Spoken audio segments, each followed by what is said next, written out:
Ladies and gentlemen, it's time. Welcome back to the Oosh Brothers podcast. It has been well over a month.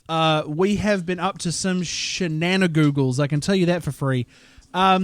Just honestly, it's been way too long. We're so happy to be back.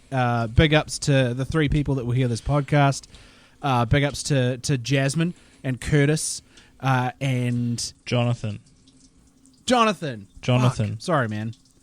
Jonathan, my bad, dog. My bad. Temporary mind blank. Anyway, ladies and gentlemen, again, welcome back to the Oosh Brothers podcast. It's your boy, as always, BB Malloy. And we're just going to jump straight into the check-ins. Lewis, how's it going, man? How you hanging? Dude, it's happening. We're making moves. We'll say we're making moves. Today I got accepted into the course for a small business person course, level 4. So that's exactly what it's called too. It's a small business person course. Yeah. So that starts in July these nuts on the 14th. So that'll be good. I've got an interview tomorrow with a place called Amarok that sells HelloFresh, so we'll see how that goes. And a doctor's appointment as well. So,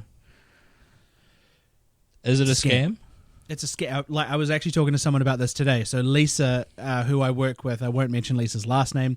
Her son, who also lives in Wellington, went through this Amarok thing, and they give you this big sell, like, all of our salesmen make around this much. It's a total fucking lie. Like, the amount of doors you get slammed in your face because people just don't want to fucking deal with it.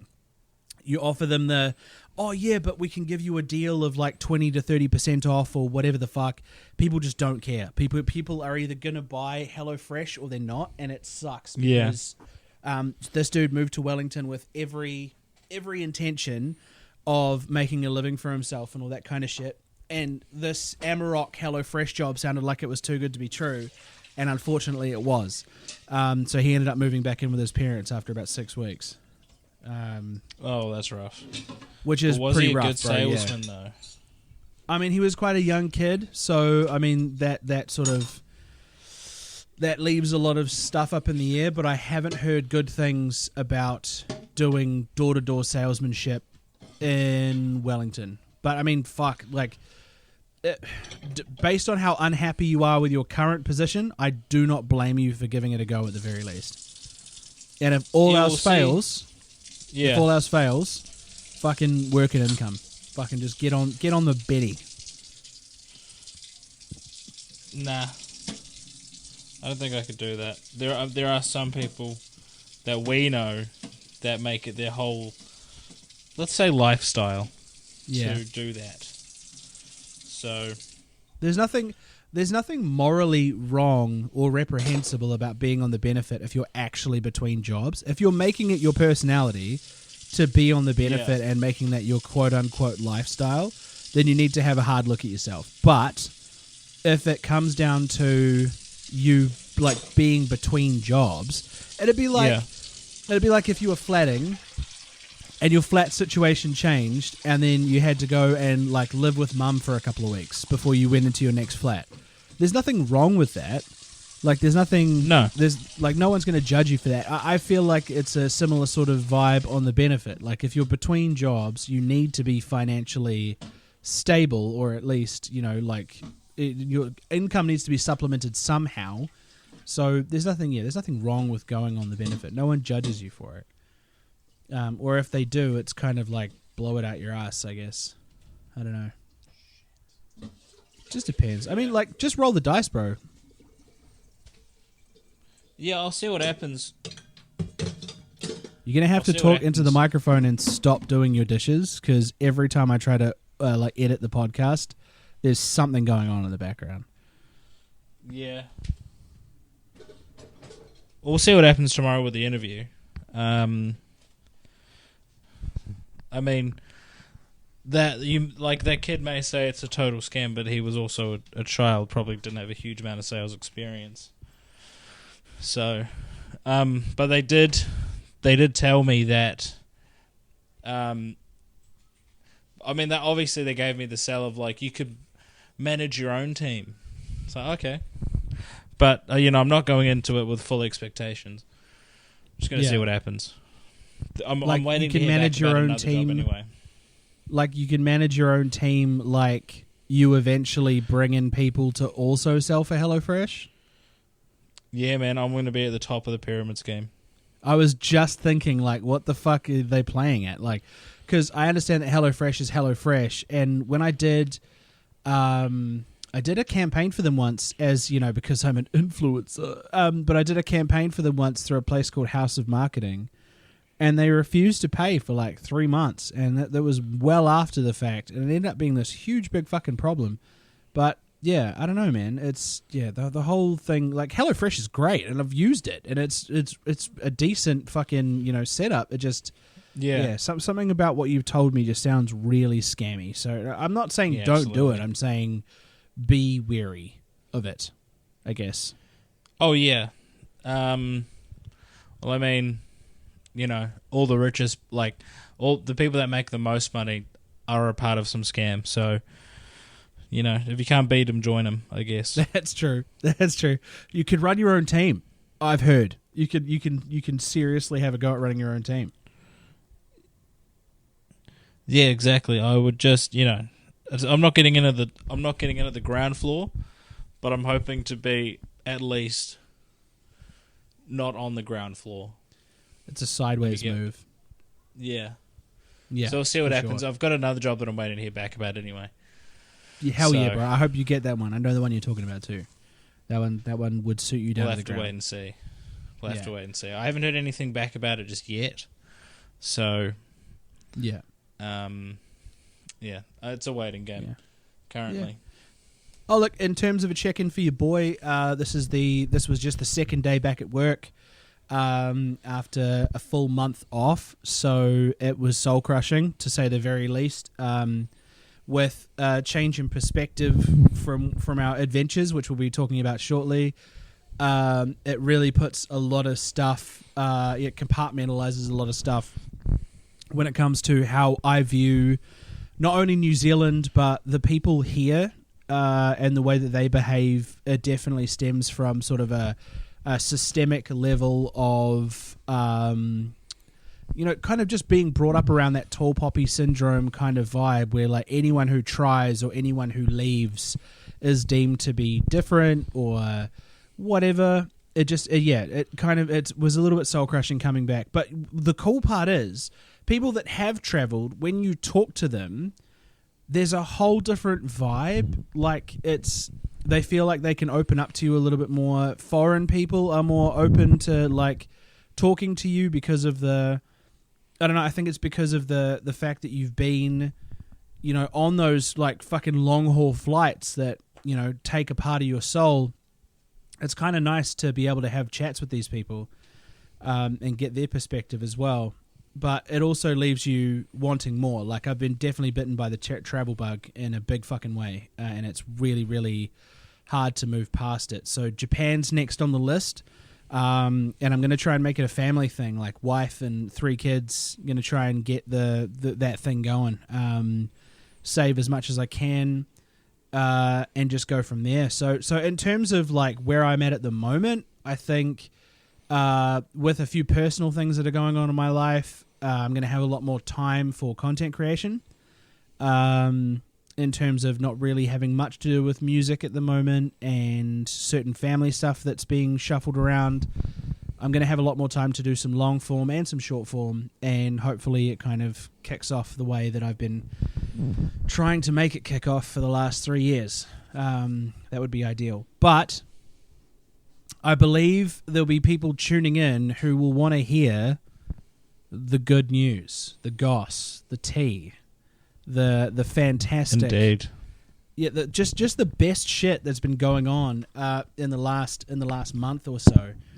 So, starting right at the very, very start, what ended up happening is our mum had a very sudden heart attack, and which was pretty crazy. it was supposed to be kept under wraps and all that kind of stuff. It was very hush-hush to begin with. But she unequivocally told us that we had to go on this holiday, that it had been organised and Absolutely. slaved over, and she was just not willing to have us miss out. Both of us were wanting to stay and kind of do the right thing by Mum and all of that kind of shit, but it ended up getting to a point where Mum was like, look, if you don't go, she's going to be more upset. Plus, the other thing too is that had we not gone, I feel like there would definitely be some resentment there on her side.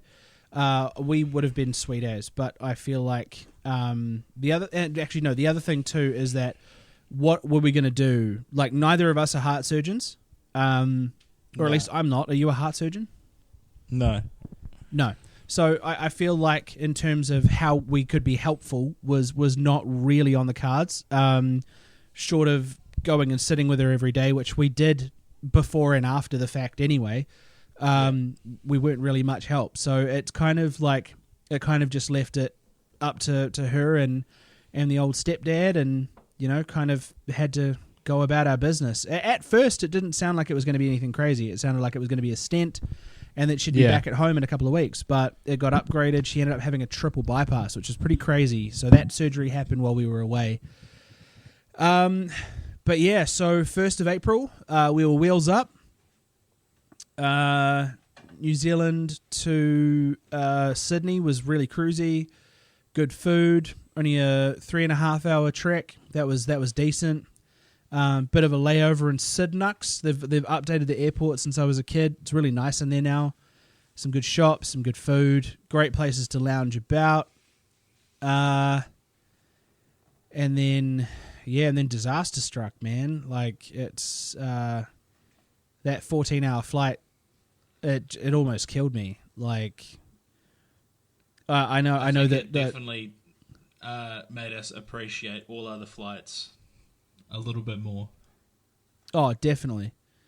Do you understand that in the reflection of the door at the back of your flat, I can see you? Absolutely. Are you naked right now? No, I got undies on. He's got undies on. Okay. So, not sure why he stripped off while we're in the middle of a podcast. I've got a good reason. I've got a good reason. What's the reason? So I've just weighed myself. Yeah. So the plan is, I'm not gonna shave my hair off or shave my beard until I reach 100 kilos. Wow. So that's the goal. And Are I you just documenting weighed it for myself. socials? I mean, there is one Instagram page that'll get hit with it. I don't think I'll do anything else. Honestly, and there's that guy who's not cutting his hair until United win 5 games in a row, and that dude has gone like crazy viral. Like, he's been invited to games and shit. This could be that. Like, you could go like shave head, shave beard, and be like, I'm not cutting my hair or shaving my face until I hit 100 kilos. Well, I mean, I've already started. I'm not going to shave it now because why not? My clippers don't work now. I was shaving my balls and they broke. So so I was deep in the hedges. Yeah, in the jungles of Vietnam. And I'm not going to get any more because they're pretty expensive. So, do you want to tell the people how much you weigh? Oh, if they want to know. I'm sure they would. I'm sure they would. Okay, so I currently... Well, actually, have a guess. Have a guess how much. Okay, so you do have some muscle mass to you, and your head is fucking huge. So I would hazard a guess, because I know how much I weigh. I would hazard a guess and say 132. Try 138.5, dog. Oh, fuck! That's the heaviest I've ever been. That's nuts, man. That's over 300 pounds. Yeah. That's nuts. So, yeah. Happiness does fucked up things to a man, bro. Dang. Yeah. So, And holidays. Starting, And holidays. Yeah. It's not just the happiness, it's the holidays too. So starting tomorrow, we'll be back in the gym. I mean, to be fair, we did have chicken and rice, like a nice curry for dinner. I had some popcorn, some crackers, and then because we're still in the birthday sphere of my beloved. Yeah. Shout out Shaquarium. Shout out Shangri-La. Shout out Shaniversary. Yeah. We had some ice cream. So jeez. So yeah. Currently the heaviest I've ever been. Which is kind of sad, actually. Oh, look, it's a little bit disheartening, but the thing is, and this is like, because I've always been a big person, I've always been a chunky boy. Yeah. My immediate comeback for whenever anyone made fun of my weight, like, fortunately for myself and yourself as well, very fortunately, we're both, good looking people. So, I mean, we can always lose weight, but unfortunately, a lot of people just remain ugly. Like, you can't change that. Plastic surgery, but then you're just going to look like, Madonna. And no one fucking wants that. So No, absolutely not. No, and look, I feel like we should tell the people where we gained our weight, because I stacked on some pounds as well. Okay, I will not lie to you. Pounds were stacked. Yeah, and it was because of the deliciousness that ensued at Macca's during our tripathy. So that 14-hour flight took part of our soul. Something I've never experienced before. It took a lot more than my soul. Oh, for sure, yeah. But I feel like, are you going to share those details with the people? I mean, I might. Oh shit! Okay, we're going balls deep this podcast episode, ladies and gentlemen. But you keep going. Yeah. So basically, the longest flight I've ever been on is 5 hours, and that was from Melbourne to Christchurch, which was a layover flight to get us back to Wellington. Not sure why we went to Christchurch. It was also 5 o'clock in the morning when we got there, which fucking sucked. So yeah, not my favorite. But it's so like you're in a steel tube full of farts with hundreds of other people. You are stuck on this flight 14 straight hours, and all you can really do is wait, and it's the most bullshit thing, because the seats, they always tell you the seats, you buy extra leg room or whatever, they tell you the seats are going to be comfortable, and they just fucking aren't. The cattle class flight we took on the way there, Louis and I were basically sitting in each other's lap for the entire 14 hours. I pulled a hamstring just by standing up, and then I dropped my headphones, so I bent over to pick them up, and my entire fucking stomach just cramped, like out of nowhere. I was writhing in pain.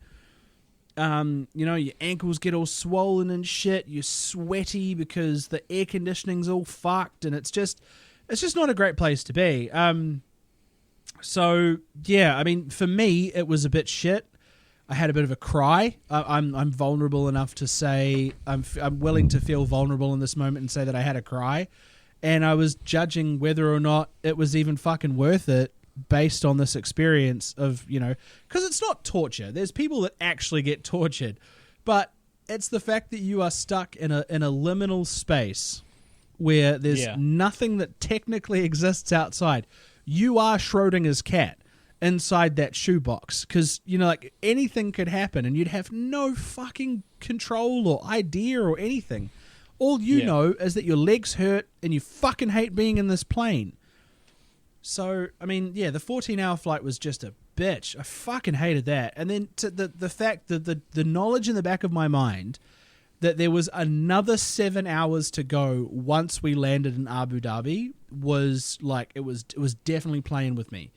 Like, in terms of, psychologically, it was starting to fuck with me. Something fierce.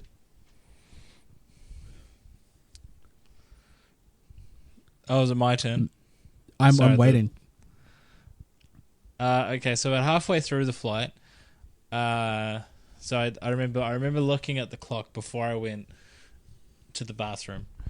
So that's 7 hours left, and I was like, okay, sweet, halfway there. I'm gonna try and back out of shit. So I go to the bathroom, and I sit down, and I try to push it out, and I get just unbearable pain in the tip of my penis.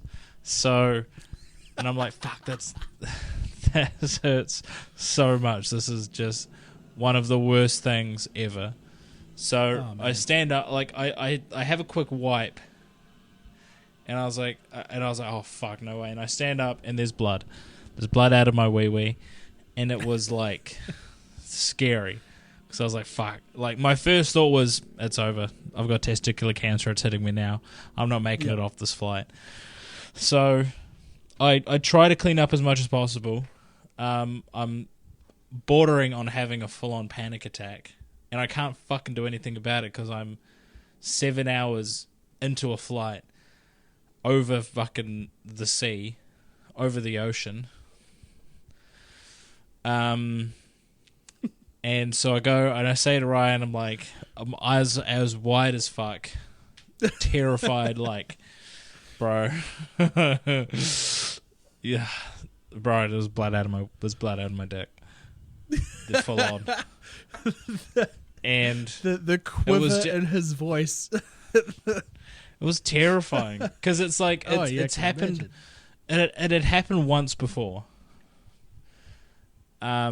It had happened once before in the Master Bowl bathroom years ago, and I remember and I told the nurse at the time, and she said, if it happens again, come and see us. And it never happened again until that moment. And I can't go and tell her because she probably doesn't work there anymore, and B, I'm 7 hours into a fucking flight to the other side of the world. So yeah, just a bit far. So it was a bit difficult to kind of relax. I'll be honest.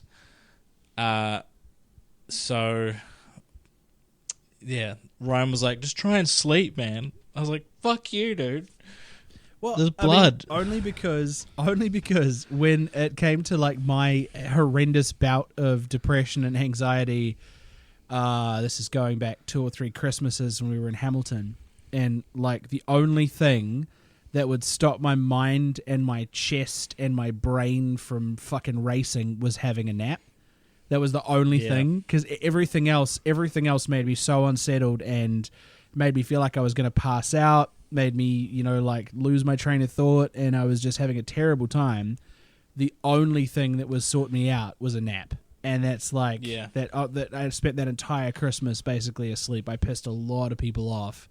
Until I got properly diagnosed with like my disorder and shit. They were like, they were genuinely angry that I was sleeping a lot.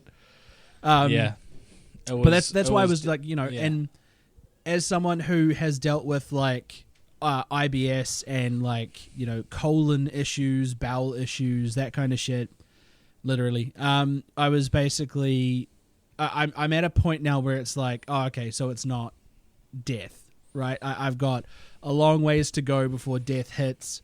I basically just have to figure out what's going on with my bum tum, and then take it step by step. So, unfortunately, through your scope, looking to me for something of like, pardon me, relief. Like confirmation that I was gonna die would have been helpful. Actually, really. Well, no, not really, actually. That would have made it so much worse. Did you want me to go full peanut butter falcon and be like, you're going to die. It's just a matter of time, but instead make sure they have a good story to tell about you, blah, blah, blah, blah. Ultimately, it was just like, shut the fuck up. That's pretty much pretty much, yeah. But, so, I mean, we, like, obviously, I'm still here. There was no death. Yeah. So far, so good. We made it. I did go again to the bathroom with no worries this time. There was actually no, sorry. So that I went after, and there was the last amount of discharge. Gross. Which I was like, okay. So we're kind of in the clear, and then Just have to wee wee.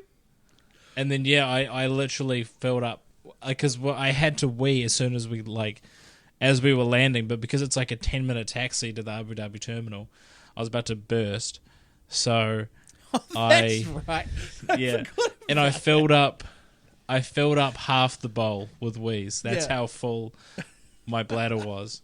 So I just want to preface the rest of this fucking podcast episode by saying this man got so paranoid about getting dehydrated that we had to stop at least every half an hour for him to take a piss somewhere, regardless of how inconvenient it was at the time. So, like, yeah, because being hydrated is important. I'm talking about standing up, like, on the plane while we're landing, trying to get to the bathroom, and the air stewardess telling you, because her English isn't her first language, so she's yelling at you to sit down. The taking the Elizabeth line to Heathrow Terminal 4, and this man almost pissing his pants. And I'm crying with laughter because he is just uncomfortably shifting in his seat. It's a fucking nightmare. It was really, really funny, but in the worst possible way. And I felt kind of stink because, like, he was obviously going through something, but as his older brother, there's a job that I have to do, which involves laughing at him like a lot. It was not good, and it's it's. Oh, but I mean, anyway, so after that, landed in London. Huge shout out to Miss LA Freestone for being a huge help throughout all of this. We skipped over Arb Darbs. You've skipped over Arb Darbs when we landed in Arb Darbs. Oh yeah, I mean I filled up half the toilet bowl with wheeze, but that was fine. So the shower was like the main takeaway for me. Cold. The shower was like just 100%. The best part of this whole ordeal was like you get like how long we've been flying for. Roughly 18 hours we've been flying. I think I'd slept for roughly an hour at the most, maybe an hour and a half. And basically what ended up happening was we got there, we went through customs and all that kind of shit. We had like a 3 or 4 hour layover, and then we heard through the grapevine that there were showers at the Abu Dhabi airport, and we were like, if this is true, I'm willing to pay an unsightly amount of money so that we can have showers. Landed at the airport, and lo and behold, we asked the first guide. He's like, yeah, downstairs. Like it was anything.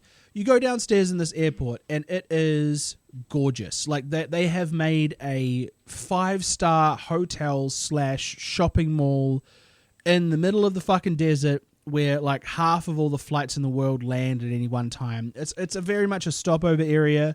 So outside is just sand, but the rest of it's great. Like I think one of the videos I posted, there was like I was sitting outside these shops after my shower, and there was like Fendi, Burberry, fucking Dolce & Gabbana, Gucci, and Victoria's Secret, all in a row of like 6 shops.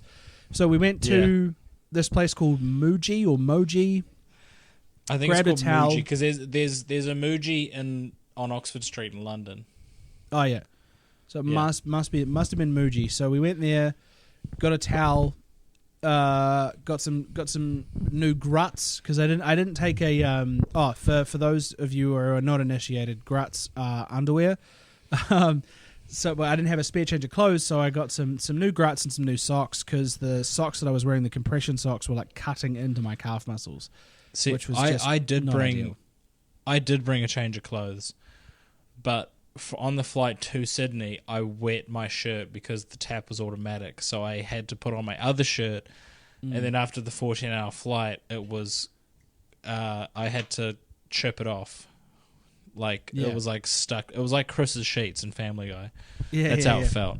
So I didn't get rid of that shirt, but I did have to get another shirt and some socks because we were both going through some shit. Oh, dude, it was nuts. But like, so the shower was cold, but it was so welcome. Like, in terms of being covered in sweat, and like being slightly headachy. We'd been up for over 24 hours at this point, so you start to get that sort of like drowsy drunkenness about you as well. And we jumped on the 7-hour haul to London. Old mate was still a little bit dubious of the whole process, but we'd been reassured by our auntie that lives in London that there were things in place for when we landed, so we didn't have to worry too much, or Louis didn't have to worry too much about his blood hog. No, because now we have to explain the blood hog. So what happened was, absolutely, we were flying from Abu Dhabi to London. This was the last flight, and I'd felt a bit more comfortable after the whole sitch. Obviously, having a shower helped massively, even though it was a cold shower, and there was like, I didn't have any soap, so it was just kind of like one of those cold rinses, and it was just, it did the job for the time being. I used but hand on soap. the flight, I used the hand soap that was next to the sink. Yeah, because it was better. Yeah. I don't think there was any close to where I like in that shower. But anyway, yeah. So on the flight, they had like the on screen stuff, and they had games that we could play, and there was a quiz. So, and it's a quiz that the whole plane can take part of, and they can all see the high scores. No matter what seat you're in, you'll see the high scores. So, we both chose our names. Ryan chose BB Malloy for obvious reasons. Yeah, goes without saying. And I chose Big Ol' Hog, just for a good laugh. And I won the quiz 3 times, no big deal. Just in a row. Like he just got so lucky with his answers. He didn't know half the answers. Yeah, absolutely not. Yeah. But then basically that made my name become Blood Hog because, I blood come out of my hog. And it was terrifying, and I thought it sounds like a 1980s villain in a kid's cartoon. Like, yeah. Oh no! Look out! It's Blood Hog. Yeah, like a Teenage Mutant Ninja Turtles villain. But yeah, so basically, after we got out of our fucking actually we didn't talk about our mate Tom. So Tom was an Australian man. He was also broad-shouldered like us. Yeah, which didn't help. We were in the middle section seats this time, so it was a little bit more roomy. But Tom was dressed like he was off to a Luke Bryan concert. He was Australian, checkered shirt, jeans. I don't know how anyone flies in jeans. If you are in jeans and you are going through 27 hours of flying, you are a psychopath. I was in my comfy joggers, my very, very comfy joggers. And Squeege, I think, was in shorts at the time. Yeah, I was in shorts the whole time because I was in shorts and Crocs because I was like, nah, I've already been through a flight this long in trousers. I don't really want to do that again. So yeah, I made the executive decision to wear shorts, and I'm grateful for that. But yeah. Yes, indeed. So, I mean, in terms of the 7-hour flight, after you do the 14-hour flight, if you've never traveled before and you're listening to this, after you've done the 14-hour flight, you can pretty much take on anything. Like, it feels like nothing in terms of waiting. Like, you've waited the longest anyone can possibly wait. So, yeah. In terms of the 7-hour, it felt like it was over before it began. Like, we watched a couple of movies, we played the quiz, and then that was it. So there was definitely an element of like the finish line is almost there kind of thing as well. Yeah, absolutely. So we land in London, we get picked up by our uncle, we jump on the tube, and we're on our way into the city. Jumped off at Whitechapel, found ourselves in a place called Stoke Newington. Needed a coffee, so we went to Dalston, which is like the Jamaican capital of London. Went and got ourselves a coffee, and made our way to Stoke Newington, dropped the bags off, met up with Miss Sally, and Uncle Matt obviously had come along. He picked us up.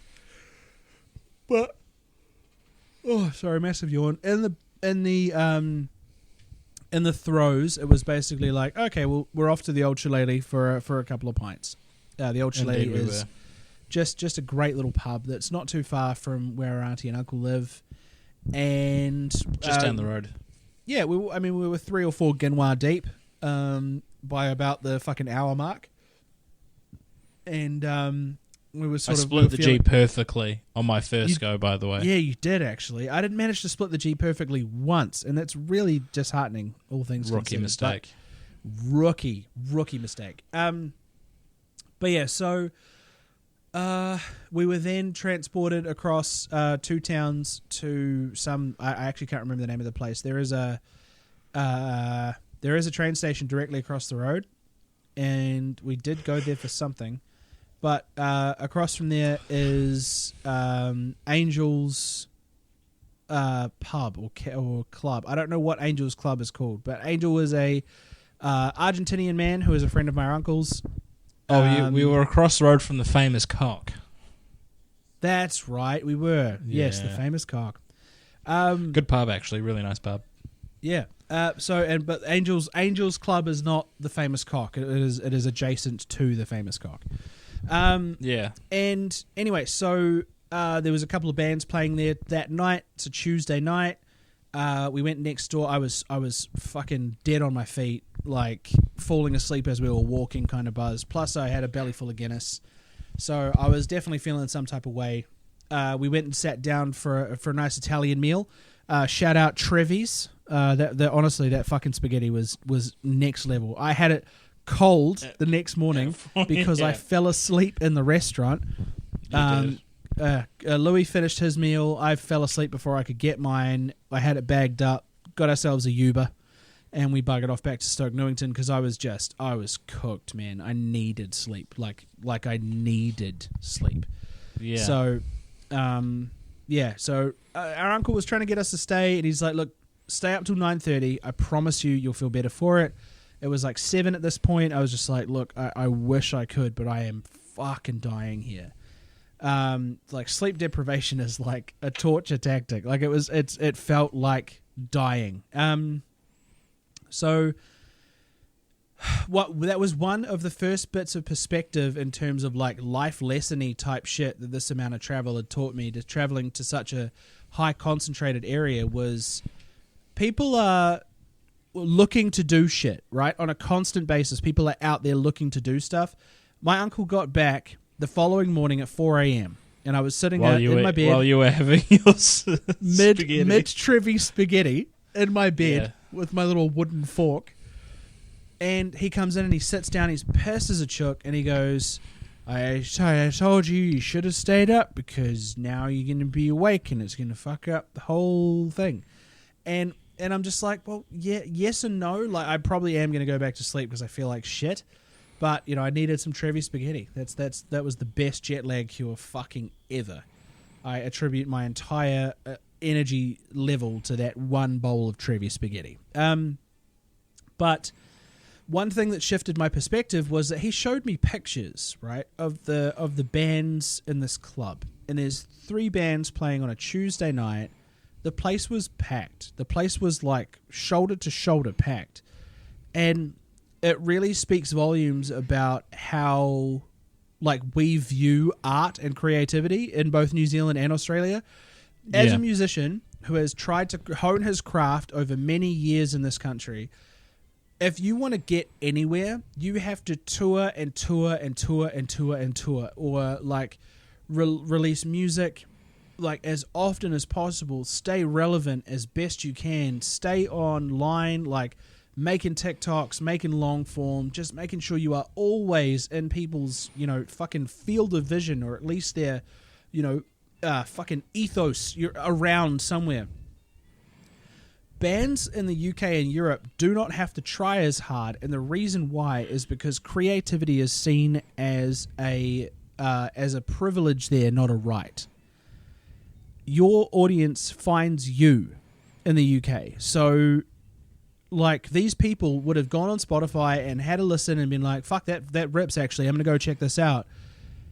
And when you've got a concentrated mass of people of 67 million in the UK, and a solid 20 of those are in the London area or the greater London area, you've got 5 times the population of New Zealand in a concentrated area that is about the size of the lower North Island, with a public transport system that can get you from one side to the other in 1 hour and a half max. So these people are going to come and see you. Your crowd in the UK, your crowd in Europe finds you. Your following finds you. You can build a community based on like your merit alone, your talent and your originality, your creativity. You can build that crowd by yourself without having to rely on the fact that you, like, obviously, yes, you still have to tour, you still have to get out in front of people and shit, but in this globalized world that we live in, where a lot of our shit comes from Spotify, a lot of our shit comes from like TikTok and things like that, you are going to find, based on your algorithm or your location, you're going to find artists that you fuck with on like a proper level. And then if you're the kind of person who goes out searching for music, you're going to find it again and again. So it did make me a little bit sad coming back here that New Zealand and Australia, you have to grind and grind and grind to potentially make something of yourself in this music industry, whereas in the UK, you can be a fucking medium talent and still have a large following. So yeah, that's why that was Marlon the Williams did that. Yeah, that's why he fucked off to the UK. I know you don't like his shit, but objectively, he is a very successful artist. Oh, he's talented as well. Like I'm not downplaying that. I think we just weren't expecting that when we went and saw him. It sounded like. It just sounded like I don't know, Conway Twitty when we first went and saw him. Yeah. So the whole Gothic Americana country thing is to hipsters especially is very in. And he's just released like an album of Māori songs, and regardless of what it sounds like, he's already sold out all of his London shows. Like I reached out to him on Instagram on behalf of some friends because he and I both follow each other. I've known him for a little while. We message occasionally. He's a nice guy. And I reached out to him about some tickets to London, and he just left me on scene. So that hurts. But Marlon, if you're listening, I'm hurt. But in terms of like how quickly they sold out, mad unfortunate. But in terms of how quickly they sold out, I can see that his level of popularity remains pretty consistent. But again, there was only so much he could do with his style of music in New Zealand. I think he won the Golden Guitar Award one year, which is like the quintessential fucking country music award that New Zealand hands out. It is that under the radar when it comes to New Zealand music that they hand it out in like Invercargill because no one gives a fuck anywhere else. But yeah, so the crux of it is like the boys that I grew up playing in bands with, like LA Women and Baker's Eddie and shit. Like LA Women made their jump. They're in London now. Unfortunately, a product that isn't seeming to pick up a lot of traction. I love Jake and I love Jesse, but it doesn't really seem like much is happening, and they're trying their best, but their social numbers don't look great, and the songs are just not for me. Like I won't say they're bad because they're just not for me. Like they're subjective. Subjectively, they are good in terms of like musicianship and stuff, but they're just not for me. So and kind of reflects that just based on their social numbers and streaming numbers have taken a dive and all that kind of stuff. I keep an eye on them. They're my boys. I grew up with them. I want them to succeed, but it's kind of hard when it sounds like that. But yeah, and the boys in Baker's Eddie are doing well over in Aussie. They're grinding. They're playing shows in Melbourne. People, when they go to play like Sydney and some of the outskirts of Melbourne, they're having shows now where people are finally like singing the words back to them and stuff, and apparently that's really buzzy for them. Yeah, they went into South by Southwest in Austin last month. So that was what was the name of that real famous Baker's Eddie song that they did at Battle of the Bands? Oh God, I have no idea. Weirdly they did get a song in NHL 2K20, 2K21, 2K22. I don't know. I don't play it. Oh no, but it's just massive. Like that's like to Yeah, get absolutely. It's a song in a video game. That's huge. But yeah, so I mean they're doing pretty well for themselves, and Kieran is a fucking just a maestro when it comes to social media content creation. Dude's just a machine. He does all of his own graphic design and stuff. He's definitely got their brand down to a fucking fine art, and I could learn so much just from sitting down with him for an hour. He's a genius. But yeah, so I think it was Wallbreaker. Sorry, I think that's the name of it. Wallbreaker, the song. Oh yeah. So, moving on from there, spent an evening in London, and then for me personally, I headed straight up to Liverpool, to stay with some friends. Louis stayed and got his blood hog sorted. I did, because the blood hog was hogging. It is sorted now. And I won't divulge too much information because I don't like fucking up the privacy for these people, but. A friend of mine I went to stay with in Liverpool is a video editor, primarily a video editor for his partner, and his partner is an OnlyFans content creator. They are the loveliest couple, and they're just the coolest people. Like it's so I was the first Kiwi that had traveled over to stay with them.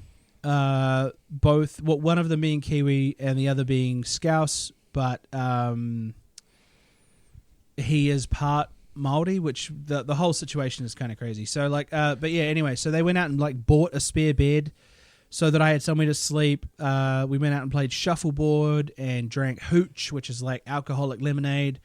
Ate some chicken wings, went out and saw a bunch of museums and shit. I got to see some incredible, I got to see George Harrison's first guitar, just in person. I got to go around and do these I did the Beatles Story Museum. We went to the National Music Museum, and I got to play some cool Gibson guitars and see outfits worn by Freddie Mercury and Jimmy Page, and it was just such a crazy experience. Liverpool was beautiful. The scenery was great. It was clean. The people were really friendly. The tourists were not as crazy in Liverpool as they were virtually everywhere else. But yeah, just such a beautiful city, and I will definitely go back there again one day. It was just so lovely. Yeah, shit football team though. It's really unfortunate. But yeah, no, shout out to them for putting me up, because they essentially paid for everything, and it was a very cheap part of my holiday because they were sort of just they mentioned how well off they were due to circumstances beyond my understanding. But yeah, so then. Made the mission over to Manchester, and that's where I had my 30th. But you were already there, so because you already I was gassing the Airbnb. Yeah, that's what I was doing. What did you eat? And ladies and gentlemen, I cannot understate how bad it smelled in that apartment. It probably could have been I went to the Mark and Spencer Foods that was just around the corner. So it could have been the microwave meal that I didn't microwave. Oh, true. Because we didn't have a microwave. It also could have been that yogurt that we had. Oh, the probiotic yogurt. Yeah. Yeah. So it could have been that. But yeah, it was just I was a bit gassy. It was more than a bit. It was life-changing. So it was the Friday. Oh, that was the other thing. I was supposed to play at the Cavern Club in Liverpool.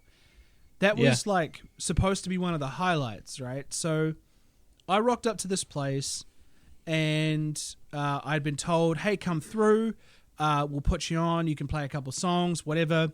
And then every other communication that I'd received from this guy up until the time that we were supposed to be playing was a thumbs up. And anyone who knows me knows that I fucking hate when people send you thumbs up. I can't stand it. It fucks me off to no end. But like, and on Facebook, it just shows that you're 40 plus. Like, I understand that it's like, yep, that's great. I don't have time to message you, so I'm going to send you a thumbs up. But there's something so fucking passive aggressive about it.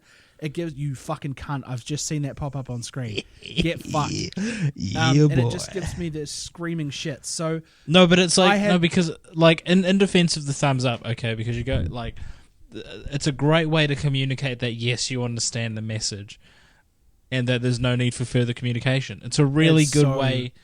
It's passive aggressive. No, but it's a really good way to illustrate like, yes, I get it, and then that's all you need to send.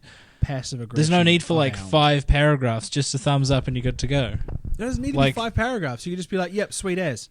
Like, I don't. You just did the thumbs up. Yeah, in real life, don't fucking send it to me. I fucking hate it. Yeah, no, but like that's why they have the thumbs up, so you don't have to do it in real. Like, you know, you can just send the thumbs up. Like, oh, he gets it. Cool. No, that shit sucks, and anyone who does it should die in a house fire. So basically, what I was getting at was the guy who was communicating with me, essentially stopped communicating, right? So I was like, hey, man, about to take off, from New Zealand and travel halfway around the world, just making sure we're still on for me to come halfway around the world and play songs with you. Sent me a thumbs up. I was like, okay, sweet ass. Got halfway there. And I was like, hey, man, just checking in. All good to still borrow a guitar, because otherwise I can sort one out. Thumbs up. Sends me another fucking thumbs up, cunt. And I was like, okay, all right. Nope, sweet ass. All right, he's obviously busy. He's a busy man. Messaged him on the day. Said, hey, man, what time would you like me to be there to play? If that's still all good with you. A direct question that required an answer. Ladies and gentlemen of the jury, I present to you another thumbs up. I don't understand why this man hates me. The passive aggression behind every thumbs up fucks me off to no end. Okay? And I know I'm getting impassioned by this, but this was a childhood dream. And it was shattered by that third thumbs up, because I turned up. I talked to the big bouncer with the incredibly Scouse accent. I said to him, hey, man, I'm supposed to be meeting Redacted here so that I can play a show or some songs or something. I've traveled from New Zealand to be there. Are you going for a shit? No, for it. Just have to wee-wee. Anyway, so the big Scouse bouncer, and I said, who are you looking for? I said, Redacted. And he said, okay, cool. He's actually down in the Cavern pub, which is where they play before they go over to the club. Come with me. So we go downstairs. This dude's on stage. The music's so fucking loud, like and uncomfortably loud. So between songs, went up to the side of the stage and I said, hey man, it's me. It's the guy from New Zealand. Just checking in. Okay. Just asking, just where are you going to be? Where do I need to be? Got ignored. So I went and sat down. I think we had a beer and then I got up. I signaled to him that I was leaving and he again looked at me like I was speaking to him in Chinese. Went upstairs, talked to the big lovely bouncer again and said, hey man, look, it's just, like, I don't know. I tried to get something out of him, but he wouldn't say anything. And he's like, oh, well, I mean, you're a bit early. He wouldn't be coming from the pub to the club until 10:30, 11 o'clock. And I was like, well, it's 7 at this stage. Jet lag's still hitting pretty hard. I'm not going out of my way to stick around for 3 hours to maybe play 2 or 3 songs.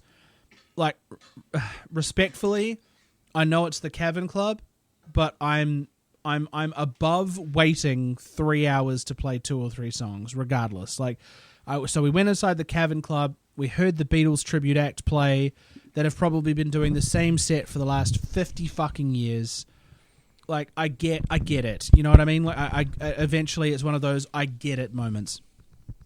And so we left. We went and got fucking Popeye's chicken, and I jumped on the train, and I fucked off to Manny, because that was like, I was not going to spend the rest of the day before my 30th birthday waiting for some washed up prick to finish his fucking Beatles covers so that I could have a jam. I just couldn't be asked. It was honestly, and the fact that was his communication, like, not what time, not where do I need to be, not do you want to meet up for a beer beforehand and have a conversation, none of that shit. It was just 3 thumbs up in a row. Wabam, wabam, followed by a third wabam. And I lost a lot of respect for him. And then he had the cheek, the fucking gall, the audacity of this bitch to message me 2 days later and be like, hey, it's a shame you didn't stick around. I had everything set up for you.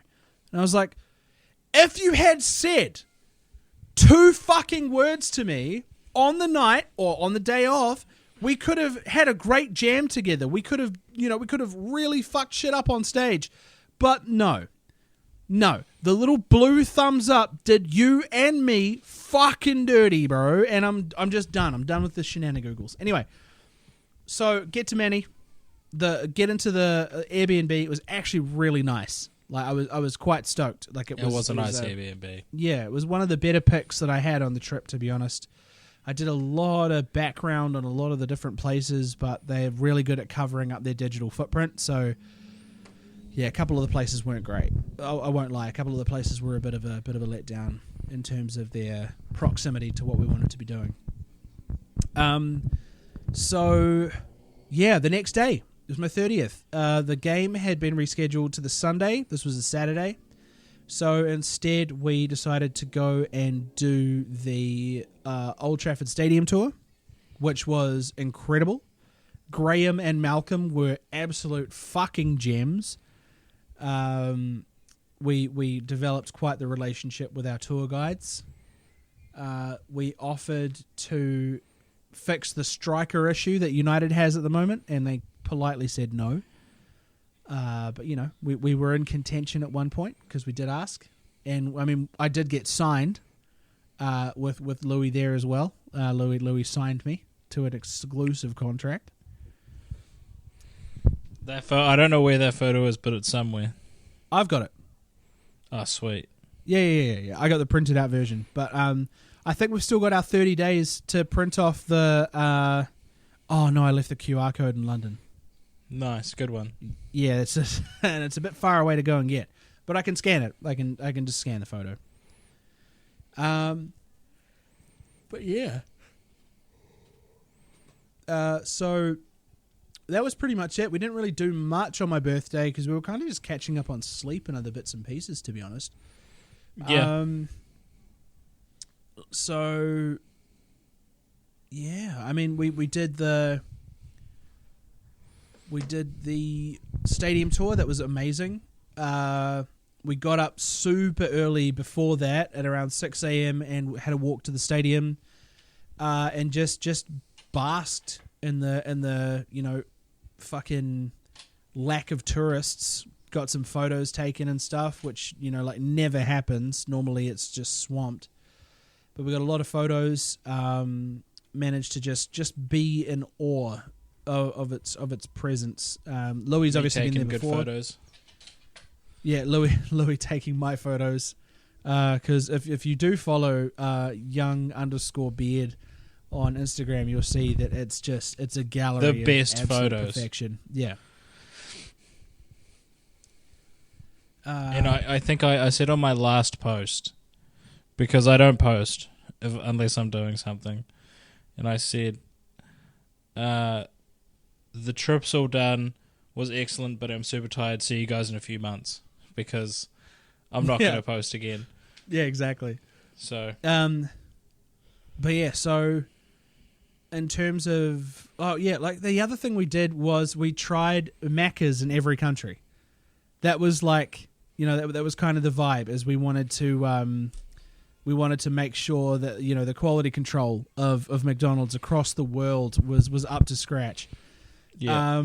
So I had my first experience with McDonald's in the UK in Liverpool, which was hot and fresh. For £10, I got myself a breakfast burger with brown sauce, a cheese and bacon flatbread, a lovely caramel frappe, and a hash brown, which was just all hot and fresh and delicious. I'm gonna say a solid 8 out of 10. Eggs were a bit rubbery, and had been sitting for a bit, but the rest decent. Like even the kind of American cheese they used for the cheese and bacon flatbread wasn't terrible.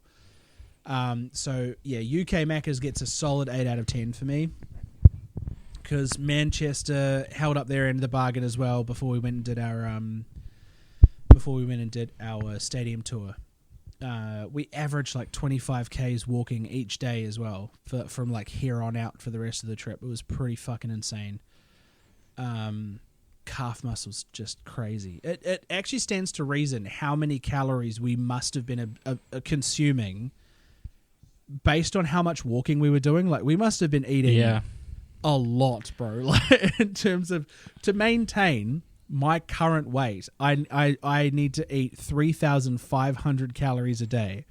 And to put on the amount of weight that I did with the amount of walking that we did, we must have been averaging roughly 6,000 calories plus per day. Like easily. Mowing that shit back. Oh, yeah, 100%. I mean, we kind of earned it really, didn't we? Oh, yeah. We worked for our money. What else did we do on this day? Oh, we made the huge mistake of going into the city, and Manchester in the inner city is a shithole. I will go on record saying that it was fucking disgusting. It was overcrowded. There was way too many fucking people in the center of the city. Rubbish everywhere. It stunk. It was just not a nice place. Like it was like none of the restaurants looked like you could go and sit down and have a meal without getting a fucking STD. It was just not a nice place to be. So we gapped it super quick. Like we went to Classic Football Shirts, which immediately had nothing in our size. Nothing even worth like chucking up on the wall or whatever. And there was a lot of people in there because it was the day before Derby Day. We were supposed to go to Classic Football Shirts London at one stage, but we eventually ran out of money and time, so we didn't end up going. Yeah. But yeah, Manchester was a huge letdown in terms of shopping and, the city centre and all that kind of shit. That was gross. Salford was lovely. Where we were staying was nice. I went and delivered those packages the following day. The day after next. And, it was a nice place. The people were really lovely and very accommodating. No issues there. But, yeah, as soon as you go into the city, it's just shit. It's just a bucket of shit. Speaking of a bucket of shit, later on that evening, we had KFC for dinner.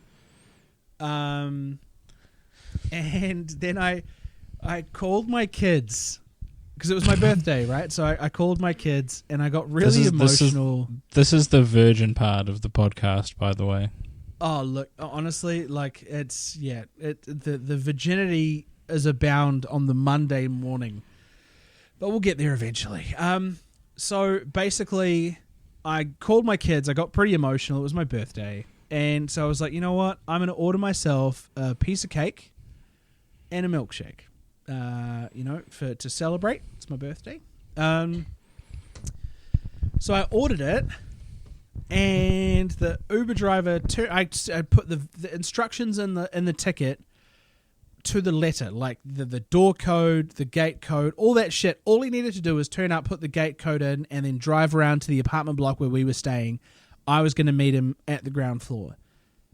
But no, this dude waited outside of the gate. Apparently he tooted, which was, it's far enough away that I wouldn't hear it, and then left the food on the sidewalk and drove off without updating Uber. And then when he eventually did update Uber, I went downstairs to have a look, and someone had already fucked off with the food. So, pretty shit house, to be honest. Reached out to the old man for support, and he did what he always does, and gave me some sort of narcissistic folly about how he doesn't care about birthdays and, I don't need to make it all about myself and all that kind of shit. When all you really need from your old man in those moments is, oh, fuck, that sucks, man. Hopefully it gets sorted. Or something resembling empathy in some way or another. But no, instead we had to have an argument because, it wasn't, I don't know. Just fucked me off to no end. Sick of it. Anyway, so my knight in shining armor, Louis, in he steps, and he orders a piece of cake and a shake, and it fucking turns up, and we had a good time. It was great, and it was great. It was celebrated the end of the day in style. I really enjoyed that. That was great. Thanks again for that, man. It really, really did pick me up. That's what That's what I'm here for. I wanted a milkshake and a piece of cake as well. Fucking hell. So, shit. Kill two birds with one stone. We woke up and took it very, very easy as well the following day because we had also gone to the Man United Megastore and spent way too much money. To a point where I had to pack 2 boxes. I had to go into the Aldi on the Monday morning and get 2 cardboard boxes, pack them with the stuff that we had bought, and then send it to Miss Sally's house in London. Just so we didn't have to carry the extra shit with us around Europe because it was a lot of stuff.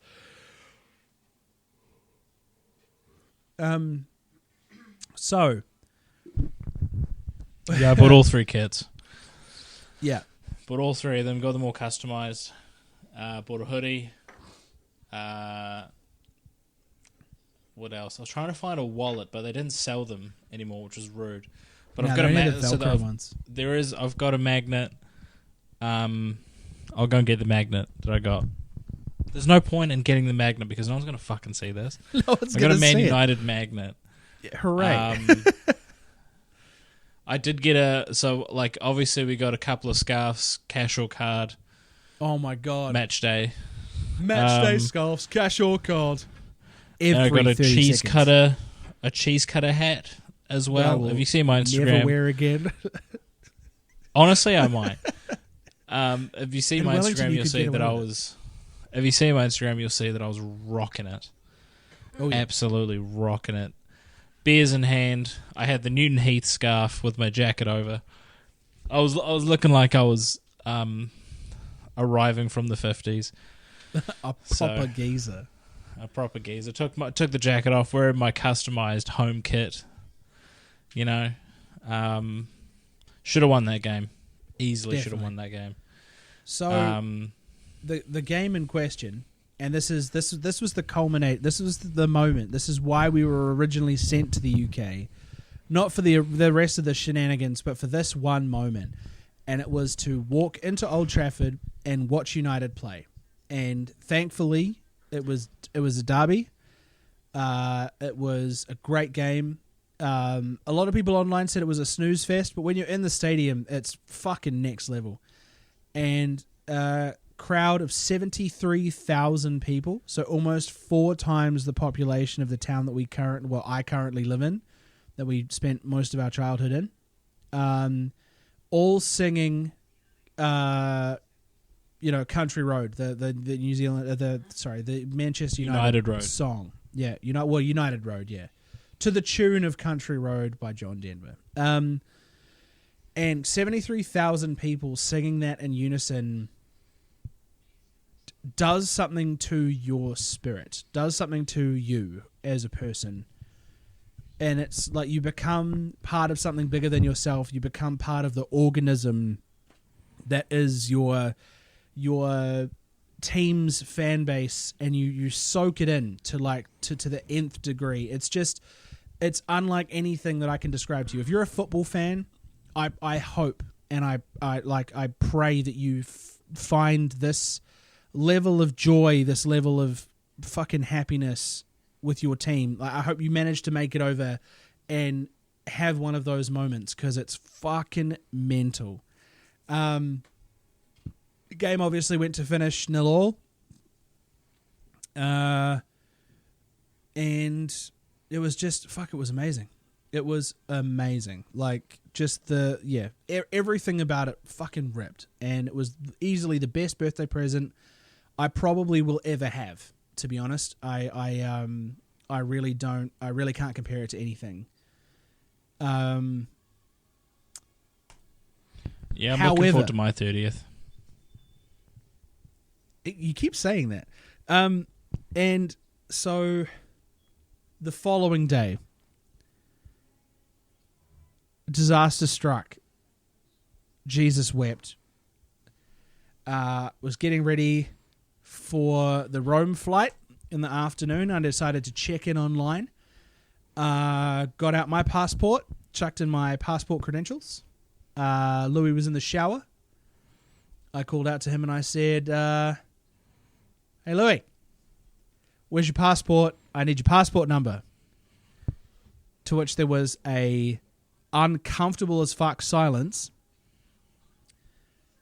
And then after about 30 seconds of pure shock, he said, "It's in London."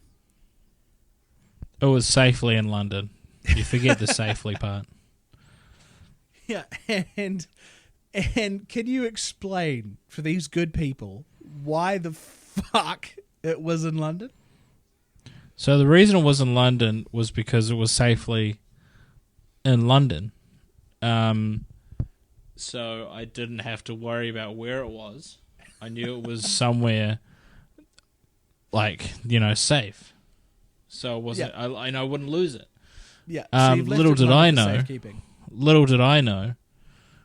I actually probably should have kept it with me because we were going to Italy that day. So yeah, and Italy is like a different country. So, I mean, yeah, pretty wild. Anyway, so Operation Fuckwit was sprung into action, and eventually Louis had to take a lovely 6-hour round trip on the train to go and retrieve his passaporte from Uncle Matt, who had 4.5 hours. Oh, really? It wasn't that long? No, the direct train was like 2 hours and 12 minutes each way. Oh, that's right. Yeah, you got the bougie train because you had to. Yeah. Yeah, so that was like, and it was 114 pounds. That was next level shit. Anyway, that was, I mean, the adventures we went on after that were worth it, I think. All Yeah, absolutely. Yeah, so we jump on a flight to Rome, get there at about 11:30. Immediately realize that the Uber drivers in Italy are clinically fucking sane. They speed everywhere. They cut cunts off. They just don't give a fuck. Like, they just, it's any man for himself when it comes to driving in Italy. But we got a lot of Uber Blacks because there wasn't a lot of like Uber X's or any of that sort of shit around. So you drove in style a lot of the time. Lots of Beamers, lots of Mercs. But yeah, so we got to the first Airbnb, really cramped, really small, smelled of toilet chemicals. Got ourselves our Italian McDonald's. And it was not great. It was cold. The chips were cold. The burger was av. Really didn't rate Italian McDonald's. Didn't really rate a lot of Italy, to be honest. Like the tourists kind of ruin it in terms of like, people being far too American. And then, it's kind of a tough one, really, because like. We got up in the morning, we went for a little wander, found a nice little cafe tucked away, had a cappuccino and a croissant, or as they say in Italy, a cornetto, which was fucking amazing. Like the fucking, like just the fluffy pastry with just a little bit of lemon zest, caramelized brown sugar and a tiny bit of powdered sugar over the top as well. It was just, honestly, it was to fucking die for. Cappuccino was good. As a coffee snob, I have definitely had better here in New Zealand, but in terms of the coffee and cappuccino combo was pretty fucking nice, to be honest. It was pretty nice. we basically had, because of the reschedule, we had two really solid days in Rome, but nothing was booked until the following day. So Rome was very chill on that first day. We went and got ourselves some breakfast. Obviously, went and swapped into our new accommodation, which fucking Jesus Christ, that first accommodation with its 1970s aesthetic was just nuts. Like wood paneled furniture, a TV that didn't have any of the sort of creature comforts or whatever. Like the TV from the 90s. What did we watch? We watched Rain Man. We watched Rain Man with Italian voice dubbed over it. English subtitles. Yeah. When we eventually figured out how to work the subtitles. Fuck me, that was a nightmare. Our next accommodation was okay. We went and dropped our bags off, and then we went for a bit of a cruise around town to have a look. But in terms of like distance from stuff, it was certainly like it was a solid, 10-minute Uber to get to the Colosseum. And that Uber that took us to the Colosseum the following day was just fucking painful. Oh, fuck yeah. Oh, dude. The stop, start. And then the cunt was on his phone playing a game. Like, audibly playing a game. Like, the game noises were like he was doing Duolingo or something. But he forgot to look up. And when he did look up, he would speed up to the car in front of him and then slam on his brakes. And then continue playing his fucking game. And eventually we just got out. We were just like, yeah, bro, sweet. We'll just jump out here, eh? All good, thank you. And then shut the door. And I was like, what the fuck? It's like €7. So like it's nothing to write home about, but it's enough to be like, you know what? I'm giving that cunt a 1-star review. Fuck him. It was really bad. And yeah, so we go to the next accommodation. There was, a little TV, but at least it had Netflix and fucking YouTube and bits and pieces, a few more creature comforts. We were still able to order food to the place. It was in a bit of a sketchy area, but Christ almighty, overall, not terrible. Not a terrible place to hold up for a couple of days. And then on the day that we actually did go to the Colosseum and the Sistine Chapel and shit, we got to meet up with our cousins, and that was pretty cool. Awesome. Like people like we've spent our entire lives with. They grew up in Paeroa, we grew up in Ngaruawahia, but we were in each other's lives a lot as kids. Our mum and their dad, brother and sister, from a very close family, so we did have a lot to do with our cousins growing up. So it was really cool to be on the other side of the world and be able to catch up with them. We did the Sistine Chapel and the Vatican Museum together. Our Colosseum bookings were like a couple hours apart or something like that. Went and got lunch. Went and got some dins. It was fucking lovely. The whole day was really, really nice. Aside from the mix up with the tickets to the Sistine Chapel, but after that got sorted, it was really cool. Yeah. Italy had its ups and downs. I really enjoyed Italy for our time we got to spend with our family. And the food. The food was really good in terms of like that pizza we got at lunchtime. The pasta we got the night before. The lasagna, the first lunch we had in Italy, the lasagna was really nice. Louis had the tortellini was good. Like, because what was was it like a tomato-based one or was it a cream-based one? No, I have no idea. Probably tomato-based. It was still good, though. Yeah. Yeah, like, weirdly, and I've said this to a couple of people who just look at me like I'm a fucking spaz, but it had the same texture as tinned Waddy's spaghetti. That was the part for me where I was like, okay, like, because I've definitely had this before, you know what I mean? But the sauce was next level because obviously it's all handmade, it's all hand blended and stuff, and it's delicious. But the texture of the pasta is like Waddy's tinned spaghetti. If Waddy's up their sauce game, they'd be on par with Italian food, which is really fucked up in the grand scheme of things. But yeah, that I can't get over the fucking Uber situation in Italy. That was gross. Yeah, especially the Uber the morning of the Paris flight. That was pretty rough. God. Oh, bro, I felt sick. So like that next morning, 4:00 in the morning, we had a first thing in the morning flight to Paris so that we could soak up the day and spend the day in Paris. It was a layover. We didn't have accommodations there. No Ubers were up at 4:00 in the morning, so I had to get a taxi. You can order a taxi through the app.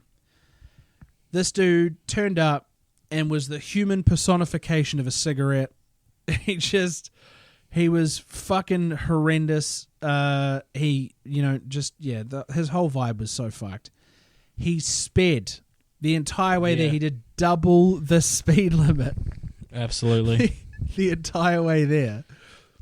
Louis was about to shit his pants, not in a scared way, in a he probably should have gone bathroom before he left kind of way. No, that was that was a different flight.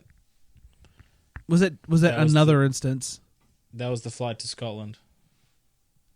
Oh shit. Yeah, it just goes to show how often it fucking happened. No, it was the flight to France. Yeah, it was the flight to France, but it was a different Uber. No, it was the same guy because he was fucking flooring it, and we had to go to the other Rome airport, the one we hadn't come from, which was a nightmare. No. So the flight where I nearly shit myself, we had a real nice Uber driver that got us there like quickly, but without him having to double the speed limit. Oh, I can't remember. There was so many Ubers and so many flights, but no, I've even got it written down here. It says our flight the following morning was at 6 a.m. to Paris. This was to break up the travel a little bit more and give us the opportunity to see more of Europe without breaking the bank. The last Uber in Italy was by far the worst. This dude absolutely gunned it from our accommodation to the airport, easily doubling the speed limit in several areas. To top it all off, Louis was on the verge of shitting his pants and was extremely uncomfortable for the entire ride anyway. We managed to make it to the gate with minutes to spare. No, genuinely different. I can assure you it was because we went into I can assure you it was that was a different. I remember it. That was a different Uber ride. I think. No, it was the flight to fucking Edinburgh. That was the flight where I nearly shit myself. Because we were flying. That was a nighttime flight. Yeah, and that was when I nearly shit myself. I'm almost certain it wasn't, and just simply from writing. Bro, I know because I was the one that nearly shit myself. The flight, the flight from Italy to France. No, listen, the same guy that left his passport in London. The flight from Italy to France, that Uber ride to the Italian airport was awful because he was doing double the speed limit the whole time. The car ride from essentially from Paris to the terminal where we flew to Edinburgh was where I needed to shit because that was also where we were running late. And then we had to rush through customs. We had to cut the line, rush through customs, only to be told that our flight was 20 minutes delayed or 30 minutes delayed or whatever. Was that the flight? Yeah, that was. So oh my god! No, actually, you know what? I will admit that I'm wrong here. I'm sorry. Thank you. You were right. For fuck's sake. Yeah. Obviously, I'm right. Yeah. So yeah, because that was I needed to shit, and then because like we didn't have much time, I had to quickly rush in. They blow literally up the shut toilet, the gate and then behind us. At customs, they shut the gate behind us. In France. Our flight was 30 minutes delayed.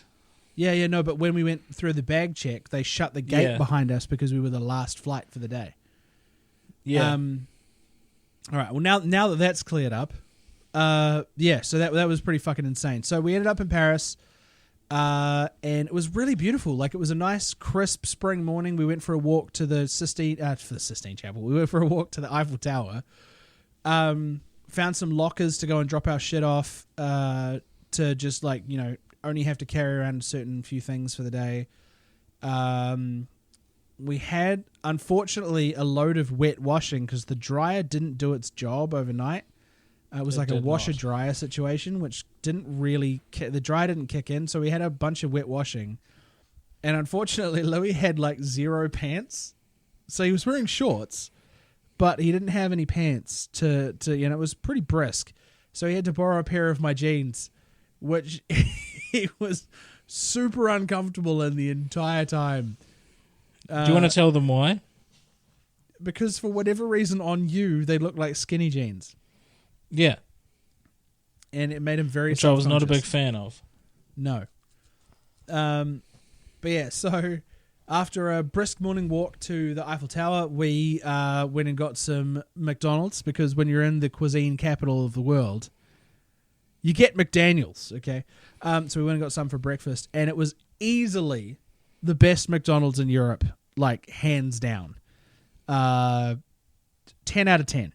The quality of the ingredients, the freshness, the fact that if your restaurant in France can seat over 30 people, you have to use reusable shit.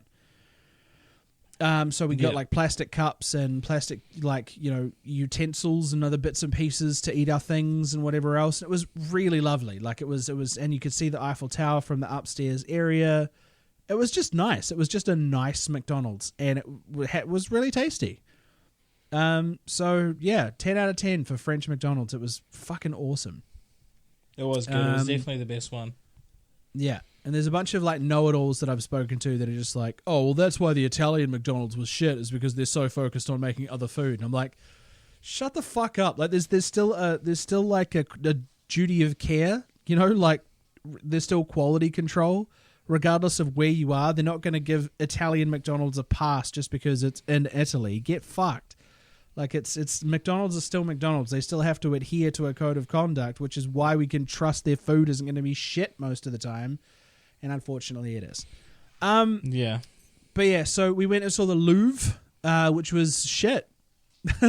Unless you like paintings of Mother Mary and the baby Jesus, it's pretty shit. It's the same sort of statues and sculptures you're going to see at the Vatican, but way more underwhelming. The modern art was crap. And then the Renaissance art was literally just Mother Mary and Baby Jesus. But we managed to cram ourselves into the room with the Mona Lisa and see that in person. That because of the amount of times I've seen it depicted elsewhere, it was kind of a take your breath away kind of moment because it's the actual painting in the flesh. Leonardo da Vinci's hands touched that canvas, and as a lover of history, it was a very big moment. I romanticized it a lot in terms of how excited I was. But yeah, I really enjoyed myself. It was fucking awesome. Just seeing the Mona Lisa. The rest of it can go fuck itself. We were kind of running a little bit short on time, so we Ubered back to our locker and found a laundromat. Managed to get our clothes re-washed and dried and back into our bags. Went and sat down and had some dins, in which I tried snails, which were fucking awesome. They were surprisingly nice. How did you find them? Because you had a couple of snails as well. Yeah, the snails were good. I think my day in Paris was kind of sidetracked by the amount of bathroom trips I had to take. Yeah, that's true. Which was really annoying because there's I think in New Zealand we're so used to having a bathroom available kind of anywhere you go. Yeah. Whereas in most European countries there's no toilets in the stores. And there's also and if there is a toilet, there's no toilet seat. So if you need to go for a shit, you kind of have to hover over the bowl. But anyway, so my day was kind of taken up with trying to find public toilets to wee in all the time. And for dinner, because the place we went for dinner was pretty nice, but we only went there because I needed to go to the bathroom. Oh, that's right. So I rushed in, and I just and the toilet and the bathroom was really small, and I quickly just rushed in, and I just trousers around the ankles, shit and piss, and I felt much better afterwards. Yeah. But what was really awkward is that 3 people tried to come in, and obviously use the bathroom. So just have to wee. oh man, it was rough, but I felt better afterwards. Had some French onion soup and some veal, and just kind of relaxed until we had to get an Uber to get our flight. And then that Uber ride was just kind of me holding in a monstrous shit, which I did manage to do up until we got to the airport, and then because I was like, oh yeah, I might be able to make it to the airplane and then to take off. Nah, well, I was shitting as soon as we got out of the car. He was screaming to back one out, man. I've never seen him so uncomfy. I was touching cloth. I really was. Oh yeah. And the flight to Scotland, I will remember, I think, for the rest of my days, for the simple fact of the people sitting in front of us. There was this older woman with this young French dude, and he was honestly almost inside of her. Had his tongue in her ear, making it sounded like he was drinking a thick milkshake. I'm pretty sure he was finger banging her at the same time because his arms were right up in her business. They were just all over each other, and what made it worse was there was a guy sitting next to them who obviously felt very uncomfortable. It was just, there's a time and a place, and a flight to Scotland from Paris is not that place. No. I slept through most of it, but I was awoken at 1 or 2 times during, based on just the sheer amount of slobbering noises and the chair in front of me shaking. No exaggeration, that's exactly how it sounded. I just honestly, and they just couldn't keep their fucking hands off each other. It was disgusting. When you first start seeing a person and you sort of get a little bit, schmoozy woozy with them, and you get your hands everywhere, and you have to adjourn every so often for a quickie of sorts. It just this is kind of this was next level compared to anything else. It was just holy fuck, dude. It was just horrendy mouse. It was, ugh. And then he wasn't even a very good-looking guy either. He was kind of pretty average. He looked like a cigarette in a gutter. Oh my god, he was weirdly tan, but his hair was the same color as his skin, and the whole thing was just really uncomfy. But in terms of Edinburgh, we were supposed to use it as a base and go to Kirkcaldy and see where our gran grew up and stuff, but we were just so fucking exhausted by the time we got there. We ended up just using it for travel, for a bit of shopping, because I'd blown out my shoes. It was like walking on gravel towards the end of Paris, because it was just I'd worn through the shoes. We were doing 25 Ks per day. And we looked everywhere in Rome and Paris. Nowhere sells size 12 shoes or 3XL clothes. So we were wasn't fucking great. So we ended up in a mall, eventually found myself a nice pair of shoes, went to another bigger mall. Louis found himself a nice pair of shoes as well. Went to a Next, and I think they had a Primark, from memory. I could be wrong.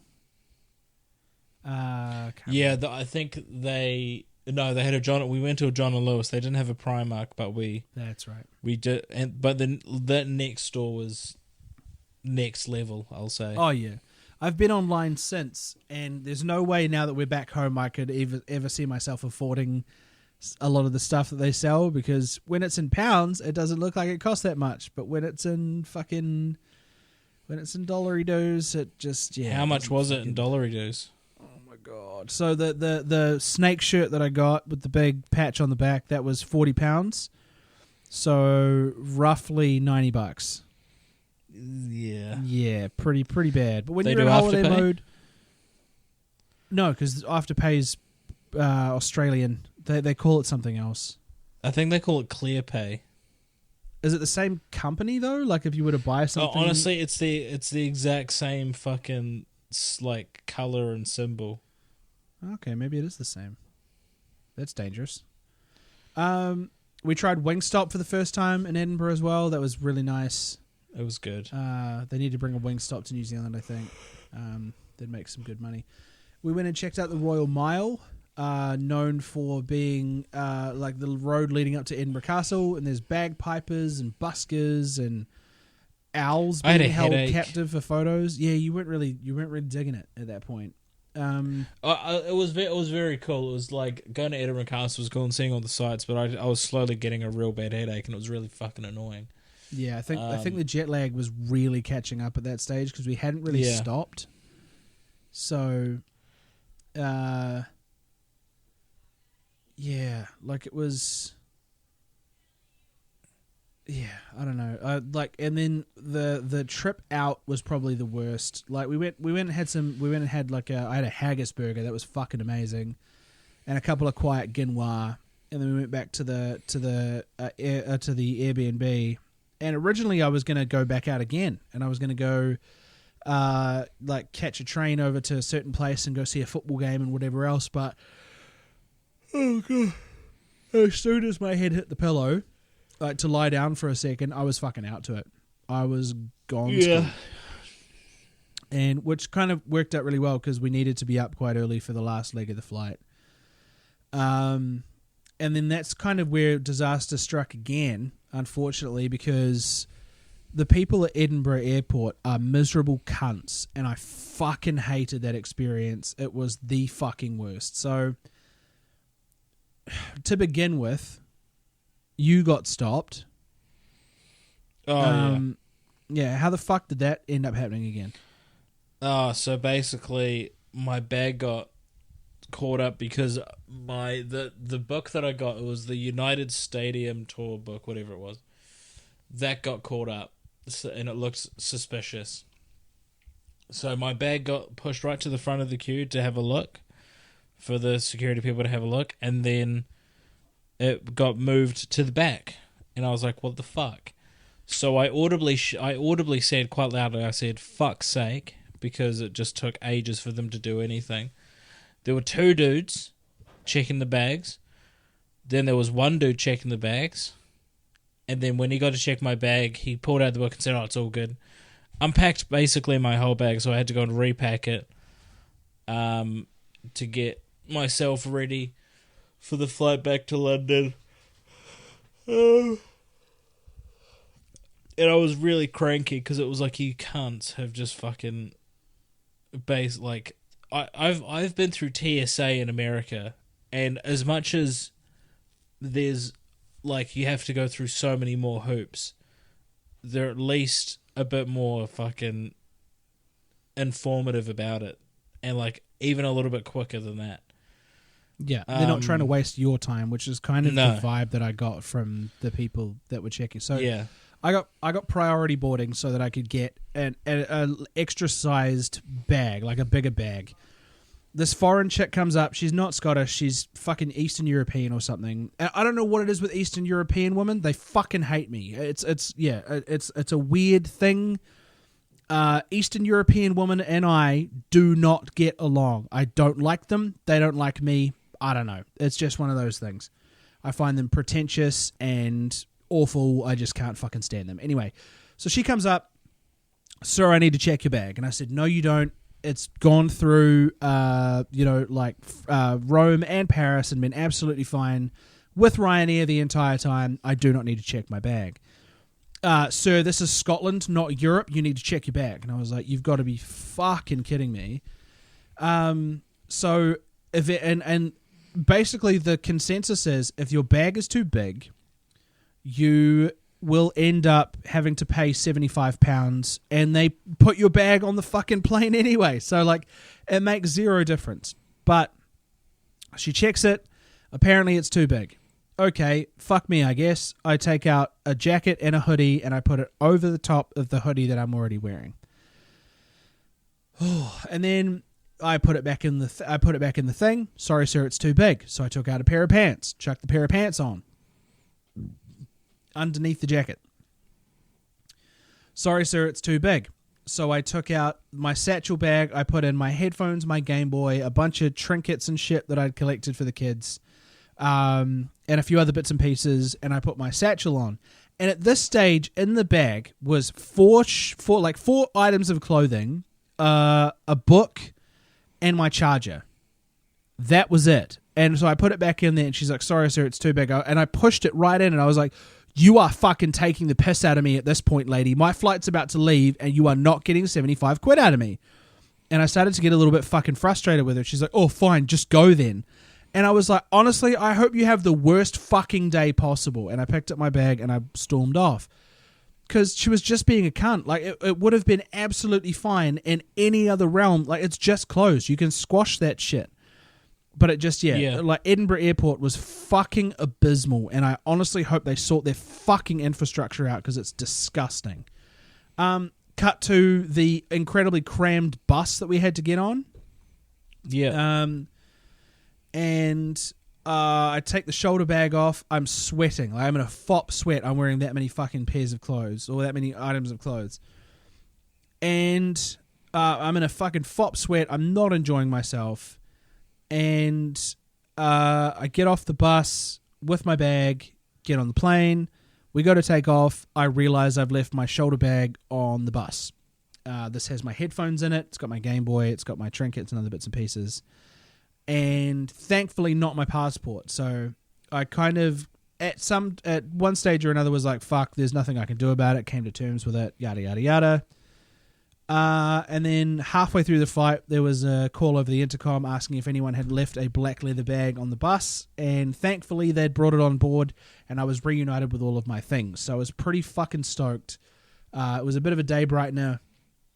Definitely took off a lot of the stank that I was feeling from Edinburgh Airport. Yeah, I mean, London was its own beast. To be honest, there was a lot of shit that happened in London. We were supposed to go up to Nottingham, but we were just so tired. Like, it wasn't worth the hassle of getting on another train, going to Boreham Wood, and then settling in and whatever the fuck else. So we ended up back in Stoke Newington at Miss Sally Freestone's house. I think Louis just basically carked it after that. You kind of only really went out if you had to. Yeah, I mean, we did a few things, like went to do a bit more shopping, went to a place called CEX, which was fantastic. Oh, yeah. I wish there was a place like that in Wellington. Yeah, it was just like, it's, I think that was probably one of the highlights of the trip, and it was right towards the end of the trip. So yeah, I mean, in I'm terms hoping, of like, because the stuff that we still had booked that we didn't get to do was few and far between, really. Like CEX was really cool, and the other place we went to in London City, the pop culture shop, that was really fucking cool too. Yeah. But it was, it was just good to kind of relax for the last few days. So, and I'm grateful for, I'm grateful to just be able, that we were just able to relax, just chill out, watch some football, watch the F1 race. We went to, our last night in London, we went to a play called The Book of Mormon. Yeah, that was incredible. At the West End, which was really good, a really good play as well. Written by the South Park lads. Indeed it is. But it was a good play, really good time. We had a bit of Chinese for dinner before that. And then it was just from there. It was just kind of. Oh no, sorry. The night before that, we had a quiz night at the pub. Got some pizza.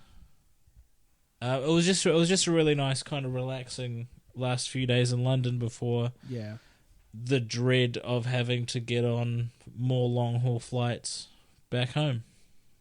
I mean, look, for me, I was on the opposite end of that tangent. I got back from Edinburgh, I had a small rest, and then got a second wind, and I found myself in Millwall at the Millwall versus Middlesbrough game.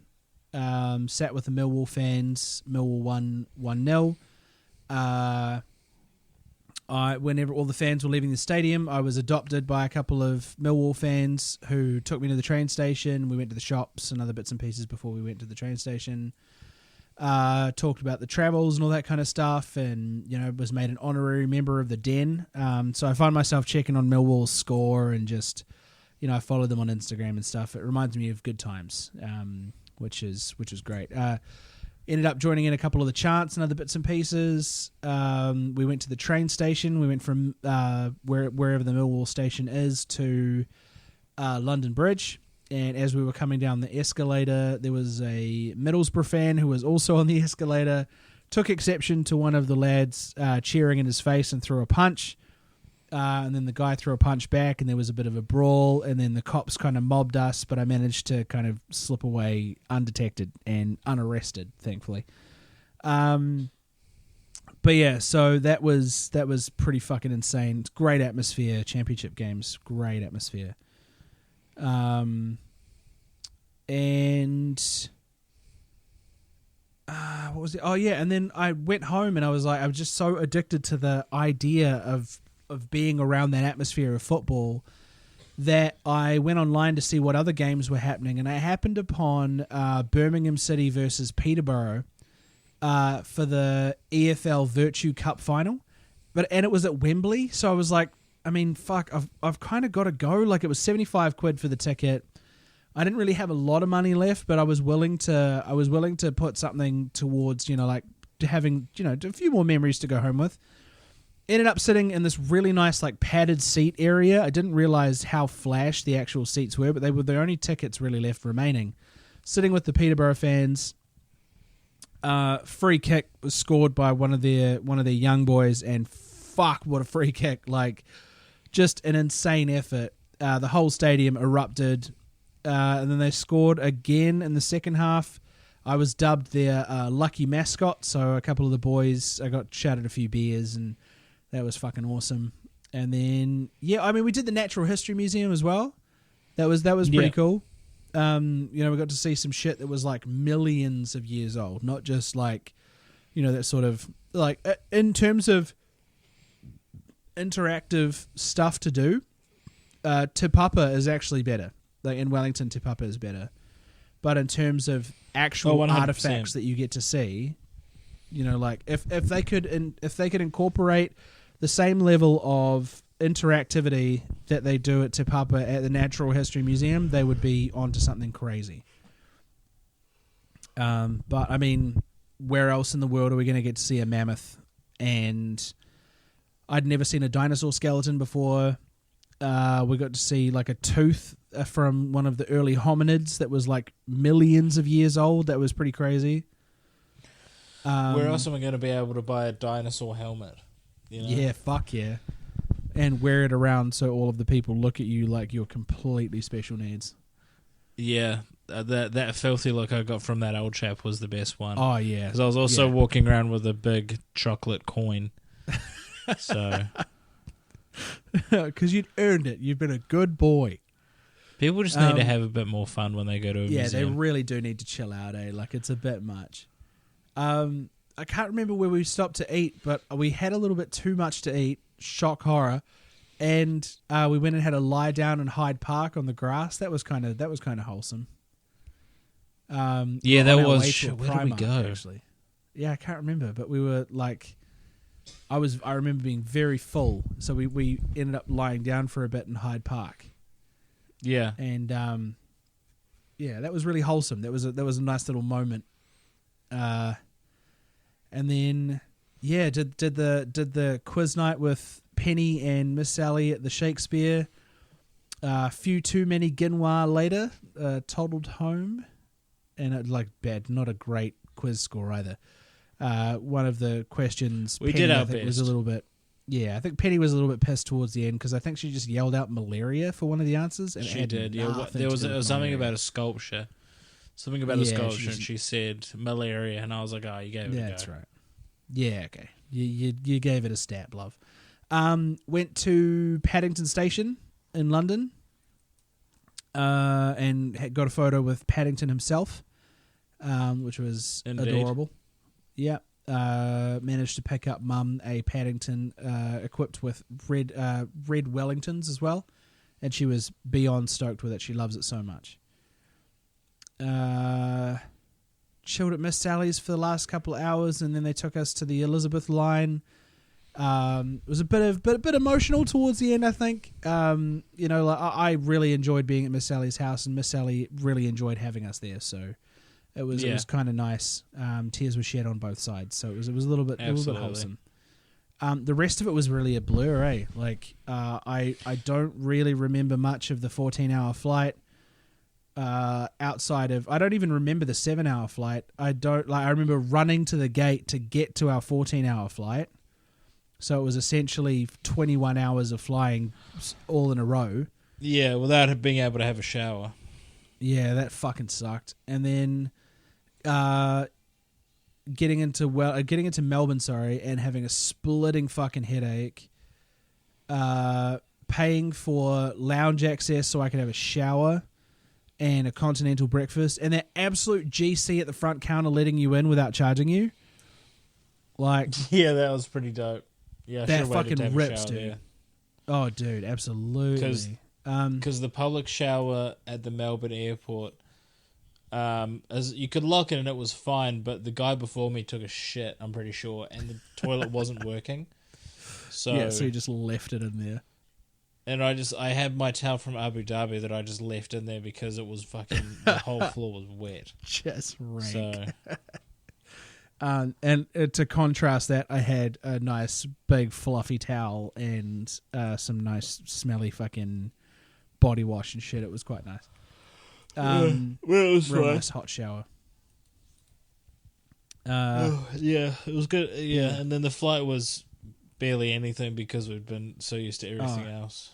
Absolutely, it was like an Uber ride, bro. Like, fuck, it meant nothing. I think I watched Little Shop of Horrors, which is a classic.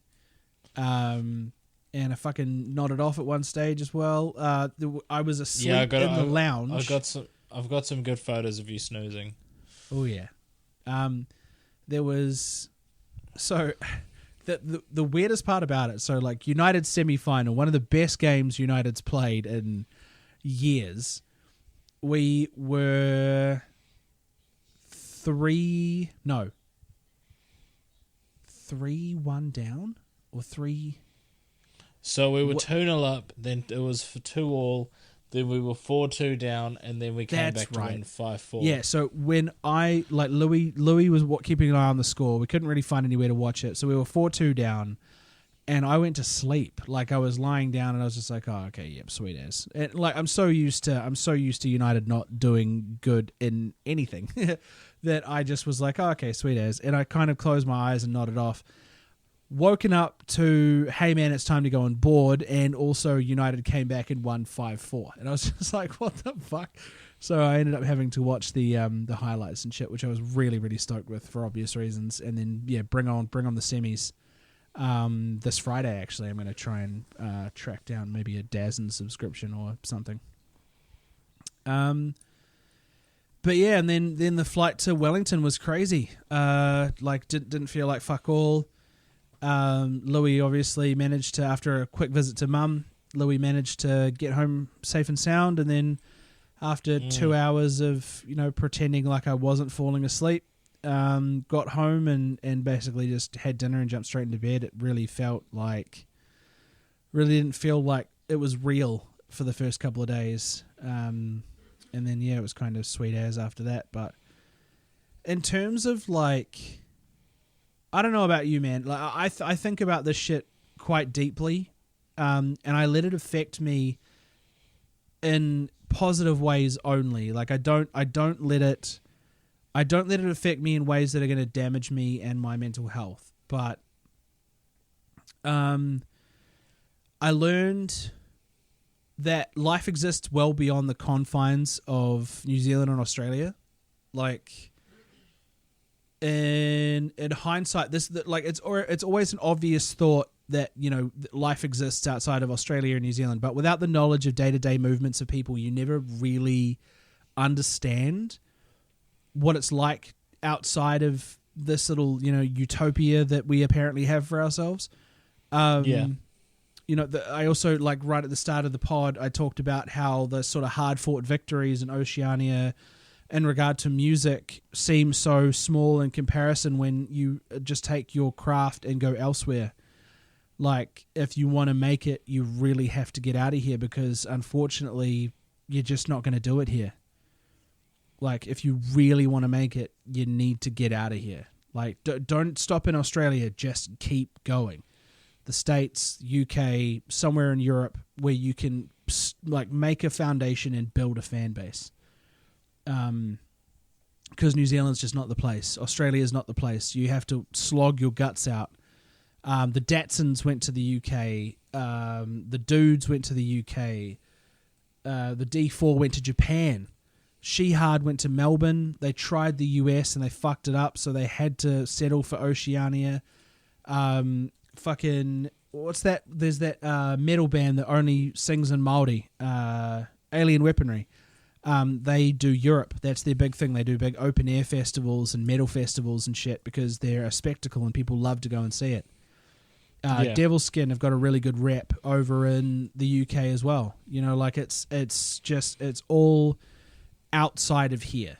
And unfortunately for someone like myself, I've engrossed myself very deeply into the culture, so there isn't a huge amount I can do, but I'm also only 30. And by the time I'm in my 40s, all of my kids will be at least 20 years old. So I'm looking forward to building a foundation and trying my best to sort of do that. And hopefully have moved out by then. Oh, like, even if they haven't, like, you know, at least there's someone at home to make sure the house doesn't get burned down. Yeah. Like, if Miss Sally, if you're listening to this, we cannot thank you enough. Like, you were a godsend for this trip, and we are so grateful. Mad appreciation. It was just like you are just the guiding light for this whole thing, in terms of teaching us how to use public transport and taking us to the Book of Mormon and sheltering us and being there if you know, like, during Mum's, you know, like, tribulations and other bits and pieces, you were always there to have a chat or you know, give us a hug or whatever. It was so lovely, and I cannot thank you enough. I really can't. And I also learned that, like, in terms of atmosphere, football is addictive. Like, it ensnares the senses and just becomes so all-encompassing. Like, outside of international games that we've been to, like, you know, the Peru game, which didn't even have close to the same feel as just a regular league game at Old Trafford. Like, the international game that we went to for China as well, it felt nothing like the game at Millwall. Nothing was on the line. These guys aren't fighting for promotion. There's no cup involved. It was just a league game, and the atmosphere felt crazier than World Cup qualifiers at home in our national team stadium.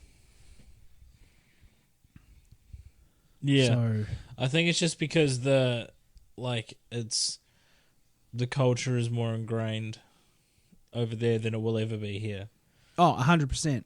Like, but in terms of globalization, if you're a football fan and you're listening to this, go and see your team. Go and see them. Go and be a part of that culture, if only for a day. Like, we were only afforded a day. We were only afforded one game with, you know, like, with our dedicated team and the fan base that we associate ourselves with, and I cannot recommend it higher. It changes your whole view on things. It makes you feel like something way bigger than yourself, that you're part of this organism. You can finally truly call yourself a United fan, or finally truly call Yeah. yourself a fan of whatever club you follow. It just, it touches a part of your soul. It really does. And I can't wait to go back. I really can't. So, I mean, those are the things that I learned. I'm sure there's going to be more in hindsight. I'm sure there's going to be more retrospectives and things like that.